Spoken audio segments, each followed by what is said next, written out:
You're listening to the Parents of Hardworking Teens podcast, episode 149, where we're going to talk about your teen creating the results they want, how we can make that happen, and how this relates to another one of my favorite things. I'm Katie Jones, and with over 15 years in education as an award-winning high school teacher, international external examiner, and as a study coach, I've helped thousands of students skyrocket their results and confidence. And this podcast is where I share all my insights, tactics, and tips with you, the parent, so you can help your hardworking teen get happy, smart, and successful in their study, and have you both enjoy the journey along the way. This is the Parents of Hardworking Teens podcast. Hey VIPs, I hope you and your teens are doing great. It is Sunday morning here. It is pouring with rain right now, and I am coming to you after a wild Saturday night of TV and wine. And I'm going to start out this podcast with a quote from my Saturday night viewing. And that is, "I'm calm, I'm in the zone, I know how to do this."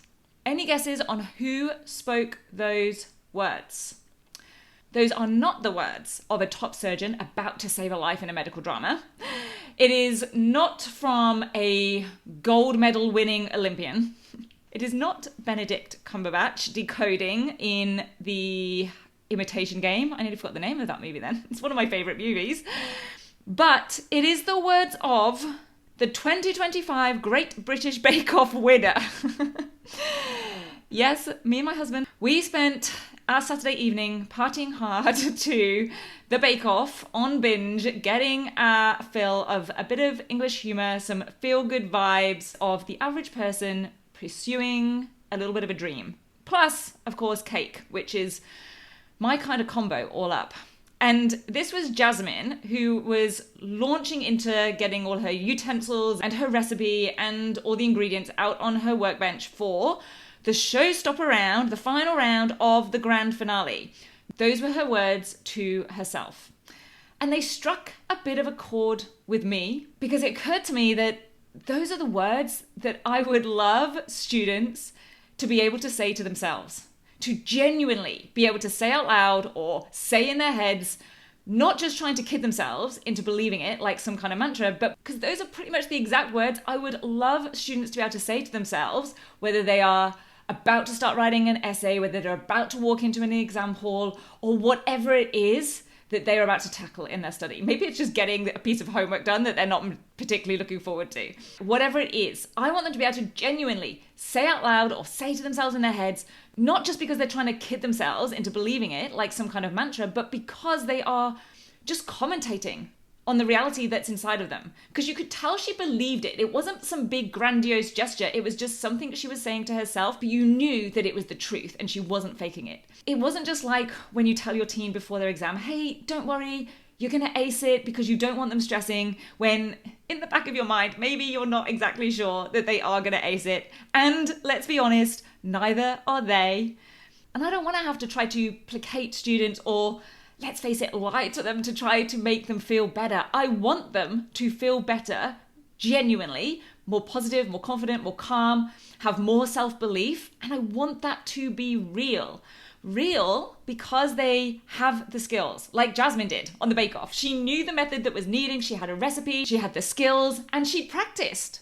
And that's what I want your teen to know and to have and to be. And I will share something with you at the end of this episode that I hope will make that happen. Because I think that's what we want in many situations in life, really. We want to feel calm and in control rather than stressed. We want to be in the zone, that wonderful feeling where we're engrossed with something or we're kind of in the flow or maybe even in the moment. That last one not really being something that I am very good at.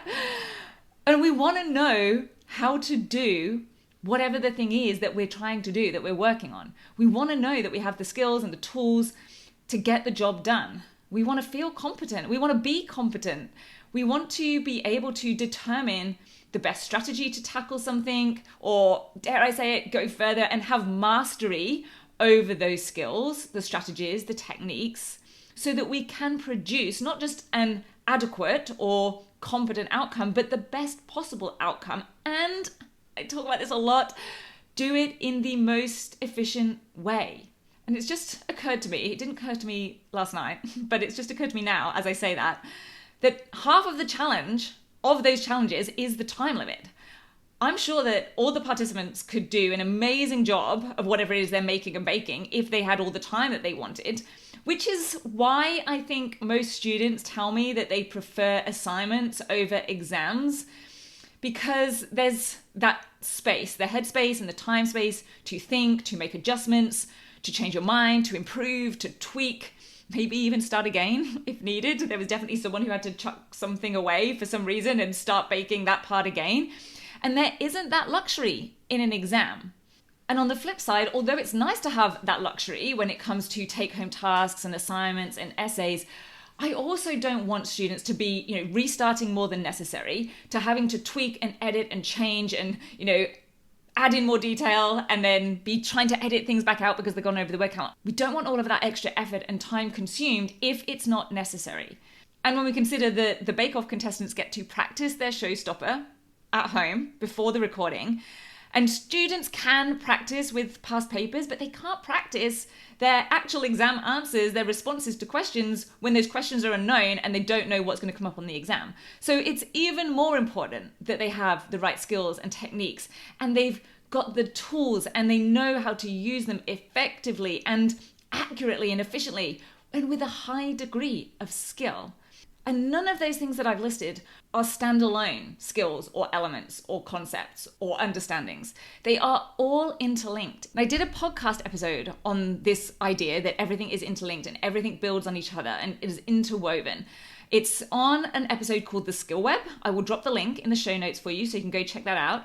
But this is why if one concept, one essay skill, one element of the 6 elements of exam technique is missing, then it can affect a lot of other things, or it can have a significant impact. Like, you could make the most beautiful looking masterpiece of a cake.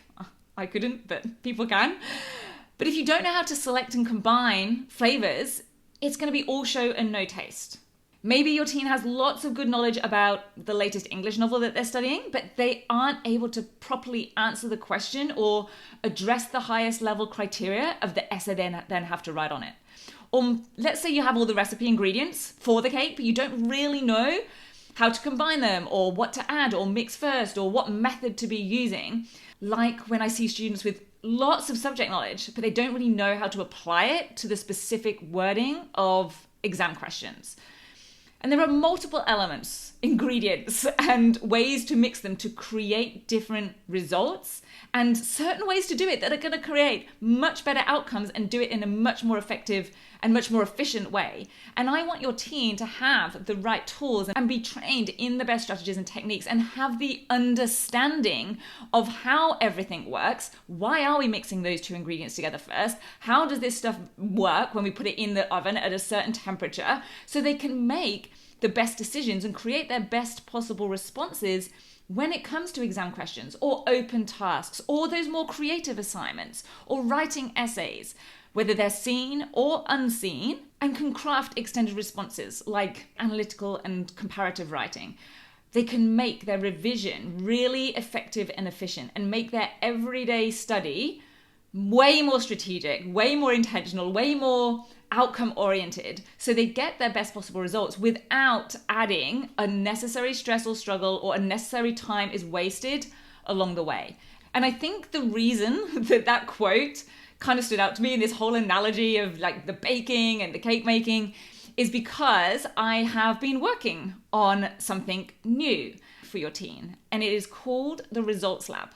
It is going to be a 3 to 9 month training, coaching, and mentoring program where hardworking students will build the strategies, refine the skills, and develop the systems that consistently produce top academic results and have them do it with confidence and efficiency and a little bit of fun and a great life balance along with it. Because I know that many students are busy And I know that you want your teen to still have a life beyond their homework and assessment. And we want to reduce the time that they're spending on their study, but doing it without them feeling like they need to be doing more, or meaning that they're cutting corners or actually sacrificing the quality of their work or the marks that they're getting. And I'm calling this the Results Lab because I'm going to be tailoring 3 key systems to students individually and personally. So those will be exam technique, essays and extended responses, and strategic study systems, the study smarter, not harder aspect. And we're going to build these in the order that makes most sense for each student individually, where they're at, what they need most or first, and according to what will move the needle most for them. So some students may need more than others, hence the 3 to 9 month window. We might just need to install a few things, or you might want support and coaching for your teen right up to their final exam to really maximize and optimize those skills and how they action them and the results and outcomes that they produce. Or it might be somewhere in between.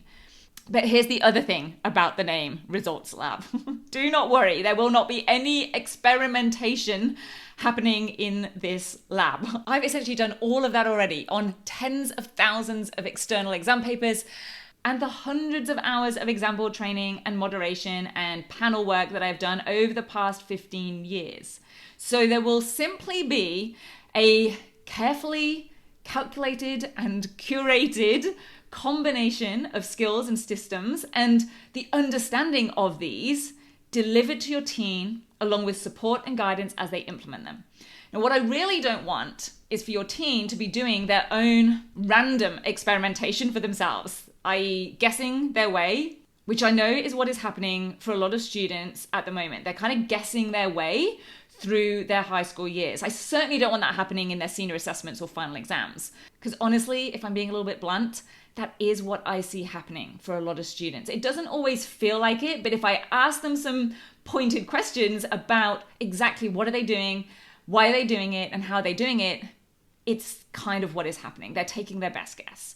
And there's this underlying uncertainty for so many students about exactly what a question is asking, what the marker is going to actually want or be looking for in their response. And even when they do know those 2 things, which is not that often, again, if I'm being honest and blunt, but even if they do know those things, there's also that uncertainty over how to actually state or write or put across those things at the top levels that they're aiming for. They sometimes know what those things are and they understand what is happening, but then what they're not certain on is how to actually do it.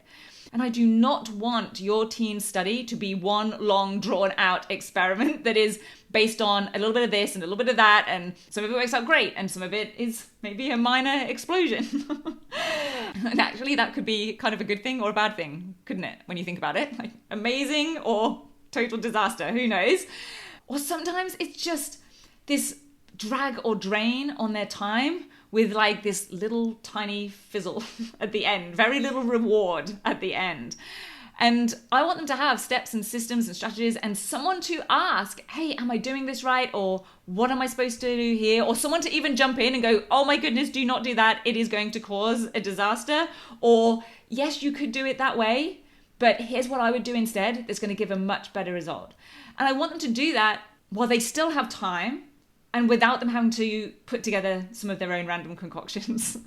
I want to help them create the best possible outcomes and keep that life balance and keep growing their confidence as we go.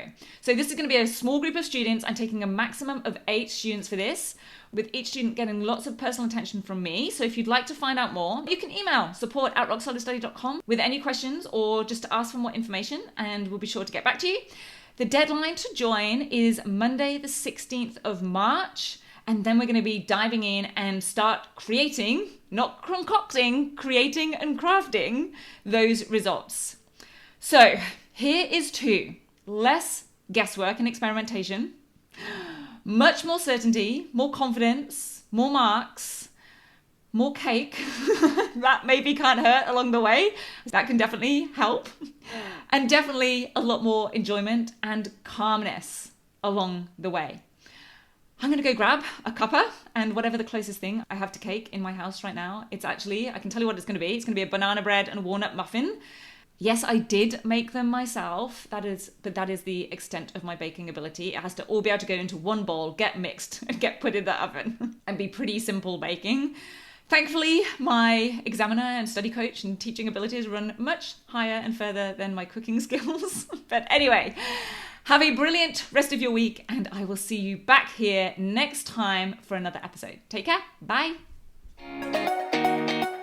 If you're ready to have your teen achieve their best possible results with less stress, then I want to invite you to enroll them in the 10-week Grade Transformation Program, where they're going to learn the key concepts, skills, and strategies to catapult their performance in assessments and exams.